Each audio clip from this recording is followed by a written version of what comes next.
പ്രവർത്തകരെ ആവേശത്തിലാക്കി ബി.ജെ.പി. സംസ്ഥാന അധ്യക്ഷൻ രാജീവ് ചന്ദ്രശേഖർ പങ്കെടുത്ത ബി.ജെ.പി. കണ്ണൂർ സൗത്ത് ജില്ലയുടെ വികസിത കേരളം കൺവെൻഷനിൽ പങ്കെടുക്കാൻ കണ്ണൂരിലെത്തിയ ബി.ജെ.പി. സംസ്ഥാന അധ്യക്ഷൻ സംഘത്തിന്റെ മുതിർന്ന കാര്യകർത്താവ് കൊളക്കോട്ട ചന്ദ്രശേഖറിന്റെയും സംസ്ഥാനത്തെ ആദ്യത്തെ ബലിദാനി വാടിക്കൽ രാമകൃഷ്ണന്റെയും ഭവനങ്ങൾ സന്ദർശിച്ചു. സംഘപ്രസ്ഥാനങ്ങളുടെ കാരണവരായ കൊളക്കോട് ചന്ദ്രശേഖരന്റെ വീട്ടിലെത്തി ബി.ജെ.പി. സംസ്ഥാന അധ്യക്ഷൻ രാജീവ് ചന്ദ്രശേഖർ അനുഗ്രഹം തേടി. 8 പതിറ്റാണ്ട് നീണ്ടുനിന്ന രാഷ്ട്രീയ സ്വയം സേവക സംഘത്തിന്റെ പ്രവർത്തനത്തെക്കുറിച്ച് ചന്ദ്രശേഖരനുമായി രാജീവ് ചന്ദ്രശേഖർ സംവദിച്ചു.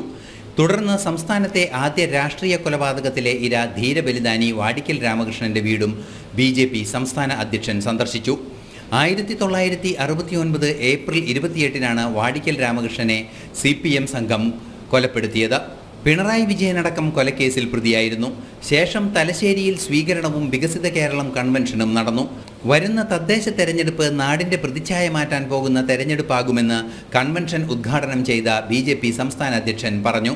ഇനി 21 കൺവെൻഷൻ ബാക്കിയുണ്ട്.